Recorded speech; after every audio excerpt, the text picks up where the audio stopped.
And hello, everyone, and welcome back to Cyrus Webb Presents here in Columbus, Ohio. We're winding it down. It's been a great weekend here in Columbus as I was in town for Colette Burrell's Writers Brunch, but also the VIP experience for some very talented authors, including our next guest. We're excited to welcome Alicia Wiggins to our broadcast today. She's someone I'm going to be able to get to know very well as we're wrapping up 2024. She's the author of several books, so I want to welcome those tuning in. On the Amazon side, you will notice in our carousel, we have A Place Like Home. Alicia has that one. I have Loving Ilsa here. You can see it here. You're going to be hearing more about that book later. And also you can see Real Love in the carousel as well. If you guys are just finding out about Alicia, we will let you guys know how to be able to stay connected with her. We are simulcasting our broadcast, so we do welcome those tuning in on Facebook, LinkedIn, YouTube, X, and on Instagram. We didn't want to leave anybody out. If you guys haven't, you guys are already coming in. TMPW Designs, hello to you. Hello to you, Dr. Norman McLaughlin. Good to be able to see you as well. Glad you can join us. But Alicia, thank you so much for the time. Really appreciate it. Oh, thank you. Well, look, I'm not going to tell them the funniest part of this weekend, but let me just say, it's been great getting to know you.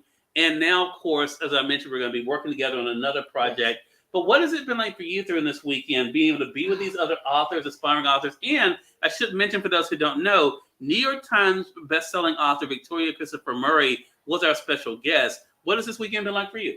You know, I think Colette said it the best. Iron sharpens iron. Yeah. And one of the nice things is just being able to be around so many creative people who are making things happen. They're putting their vision to paper, and that paper is getting out to everybody else. Yeah. And because we've got, as writers, we've got so many stories we want to tell, and we get so passionate about our stories, and we want to share that with people. We want you to feel the emotions and the highs and the lows that we take you through in our books that we experience when we're writing them. Yeah. So it's exciting. It's been a wonderful weekend. So much information. I've got a lot of homework to do. Look, me too. I mean, I learned so much, honestly. And not only did I learn a lot, Alicia, you probably feel the same way. I'm so inspired. Yeah. I mean, the individuals that have been here, there's not one of them that I said, well, I could have done without, that experience. Exactly. Everyone came in. They were excited to learn, as Alicia mentioned. They also were excited, it feel like, to network and to be able to expand. I want to talk to you, though, about the shared experience, and that is the writing of words, the writing of books. When did you discover that love for yourself? I have always been a reader. And I know you hear a lot of authors say that, but I have always been a reader. And I had stories, but I didn't realize that I had stories. And it took me kind of making that connection after reading books, especially in the early 90s or the mid to late 90s, when I started to read romance novels that featured people that looked like me. That was inspiring. That set off a spark for me. And I took that to another level, my reading to another level, thinking, can I do this? How can I do this? And Essence used to have a writing contest.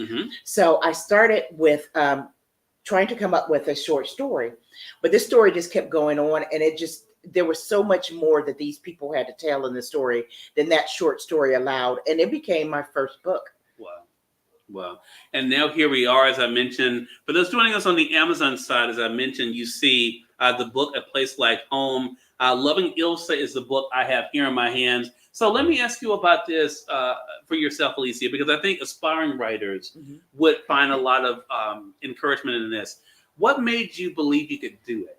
Because I think a lot of people have the desire, right, but not always the will or the belief in themselves. What made you believe you could do it?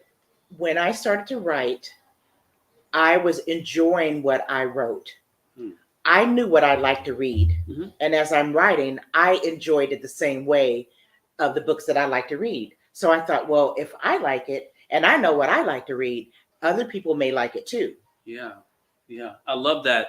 And now you've been able to connect with readers on your different books. We're going to get more into that. You also, of course, have a new project that's going to be coming. We'll talk briefly about that. Talk to us about, though, the readers for yourself. You know what it's like to be a reader, to love books. Right. What has it been like for you to connect with readers who enjoy your books? It's humbling, and it's exciting. It is fascinating because when people tell you how they took a certain part of your book and how they interpreted it, it opens up new lanes for you, and it opens up just kind of new experiences for you, because you know how you wrote that particular section or how you created that character. And there are characters that I create that I want you to fall in love with. There are characters that I've created that I want you to not like, Yeah. that I want you to not root for. Mhm. And then sometimes people empathize with those characters, and then when they tell me why, it's a whole new take. But I want that to be a rainbow experience for people. I want, I may have written this in red, but somebody else sees it in blue, somebody else sees it in purple, somebody else sees it in yellow, but it's still all part of that rainbow. Yeah.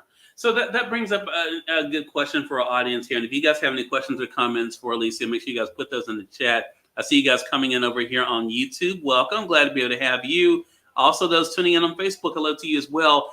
Anne Marie, hello to you. Glad you could join us over there on IG. What is the spark for you, Alicia? Where does it all begin? Does it begin with a setting in mind? Does a character come to you? What is your typical process? I wish I could say there was one formula for me, but there isn't. Sometimes, for example, Loving Ilsa, those were two characters, and I had these two characters in my head, and I just kept, and I didn't have a story for them. Mm-hmm. And I kept thinking, what would be a good story for them? So that particular book started with the characters. So A Place Like Home actually started with a place. Mm-hmm. I was in a place in Ohio, Southern Ohio, hilly, rolling hills, green, just kind of very rural, but very nice place. But I kept thinking to myself, man, if things were just really crazy in my life, this would be the place that I needed to come back home to. This is the calming place that I would need to come. And it started with that. So I built my characters around that place and them needing to be in that place to heal. Wow, love that. And now here you are with several books out here on Amazon, more to come. I want to talk about the satisfaction of that, because you took the steps. You had the desire, you had the love, the passion, and now you're here. What has that been like for you to think about when it comes to your writing career?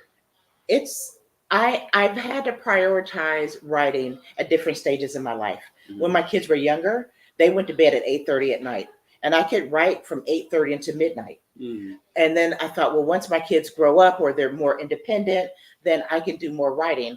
And it wasn't so much that, because when they became teenagers, I had to shuttle them off to football, and I had to take them to ballet, and I had to take them to soccer. But I learned to write in places where I had downtime. Mm-hmm. When my daughter took ballet, I'm sitting there for 45 minutes. I can write. If I'm at work and it's my lunch break, I can write, or I can edit. So you make time, just like you make time to binge watch a show. Yeah. You make time to do what you love, to get that story out, because once you get going, that story is going to keep rolling. It's going to keep rolling, and that momentum will be there. Love that. For those who are just tuning in, welcome. You're watching Cyrus Webb Presents.